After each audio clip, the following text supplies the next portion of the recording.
और सीधे आपको लखनऊ लिए चलते हैं, जहां सीएम योगी आदित्यनाथ पत्रकार वार्ता कर रहे हैं। सदन की कार्रवाई में भाग लेने के लिए आए हुए सभी सम्मानित सदस्यों का मैं हृदय से स्वागत करता हूं। उत्तर प्रदेश का विधानमंडल देश के अंदर किसी भी विधानमंडल का सबसे बड़ा विधानमंडल है। स्वाभाविक रूप से यहाँ पर जनता से जुड़े हुए, विकास से जुड़े हुए जिन मुद्दों पर माननीय जनप्रतिनिधिगण चर्चा करते हैं, देश के अंदर वह एक नज़ीर के रूप में देखी जाती है। पिछले 8-8.5 वर्ष के अंदर उत्तर प्रदेश विधानमंडल ने अनेक उपलब्धियां हासिल की हैं, अनेक महत्वपूर्ण मुद्दों को चर्चा का विषय बनाया है, जनता से जुड़े हुए मुद्दों पर सार्थक चर्चा को आगे बढ़ाने का काम किया है। और इस बार का सत्र भी काफी महत्वपूर्ण सत्र है। इसमें जनता से जुड़े हुए मुद्दों को लेकर 25 करोड़ की आबादी की आकांक्षाओं को पूरा करने के उद्देश्य से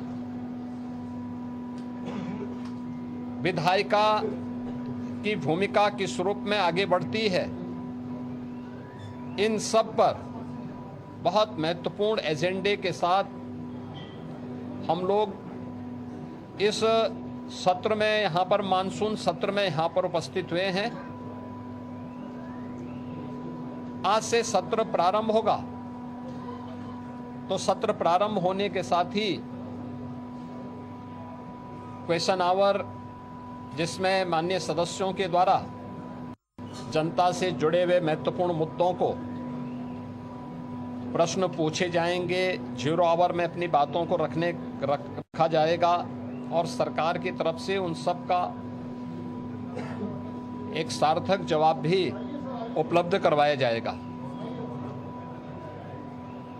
इसके साथ ही अन्य महत्वपूर्ण मुद्दों पर मानसून सत्र है, तो स्वाभाविक रूप से बाढ़ से वे मुद्दे भी उठ सकते हैं।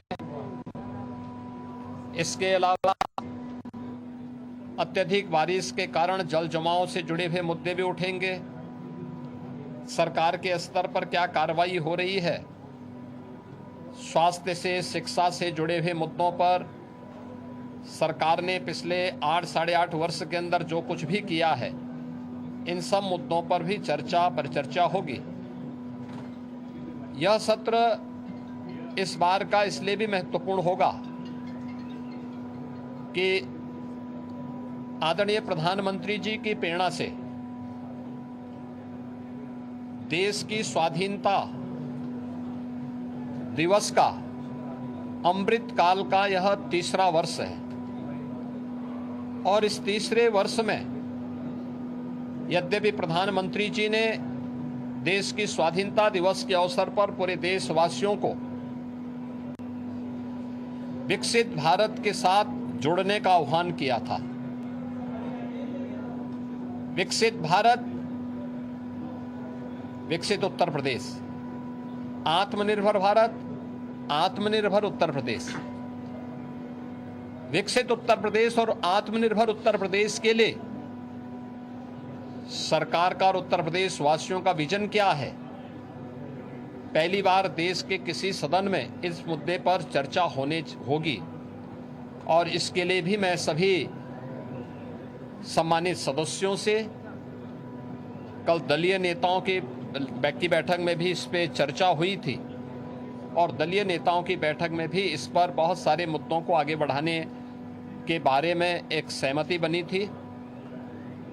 13 और 14 अगस्त को लगातार 24 घंटे तक उत्तर प्रदेश विधानमंडल में इस पे चर्चा होनी है और चर्चा के बाद सरकार के द्वारा कैसे इस विजन डॉक्यूमेंट को नीति आयोग के मार्गदर्शन में विशेषज्ञों के सहयोग के साथ आम जनता के साथ साथ हर तबके के नागरिकों की सहभागिता इसमें सुनिश्चित हो, इसको लेकर के विस्तृत कार्य योजना की घोषणा भी हम लोग सदन में करेंगे और उस कार्यक्रम को आगे बढ़ा करके आगामी 25 वर्ष की कार्य योजना को लेकर के सरकार अपने विजन को सदन के पटल पर रखेगी और उस कार्यक्रम को एक समय सीमा के अंदर तैयार करते हुए विकसित भारत, विकसित उत्तर प्रदेश के इस संकल्प को आगे बढ़ाने की चर्चा का केंद्र बिंदु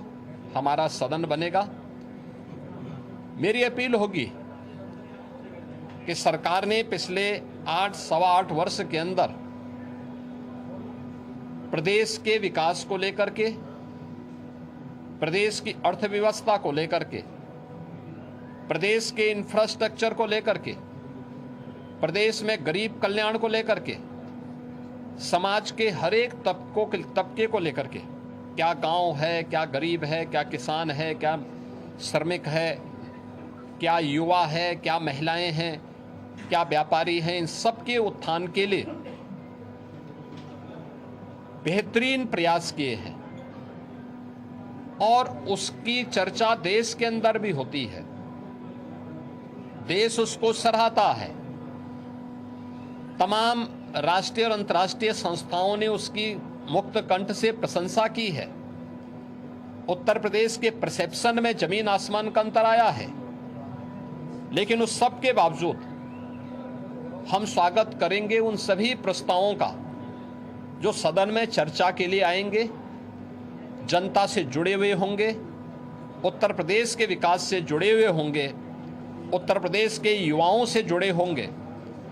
उन सभी मुद्दों पर चर्चा करने के लिए सरकार तैयार है। सरकार ने अपने कार्यक्रम का हिस्सा भी बनाया है कि इन सब पर जवाब सभी विभाग उसका उपलब्ध कराने के लिए तैयार होंगे, लेकिन एक सार्थक चर्चा हो, नकारात्मकता न आए। न्यूसेंस क्रिएट करके हम लोग जनता के जुड़े हुए मुद्दों पर समय को जाया न करने दें।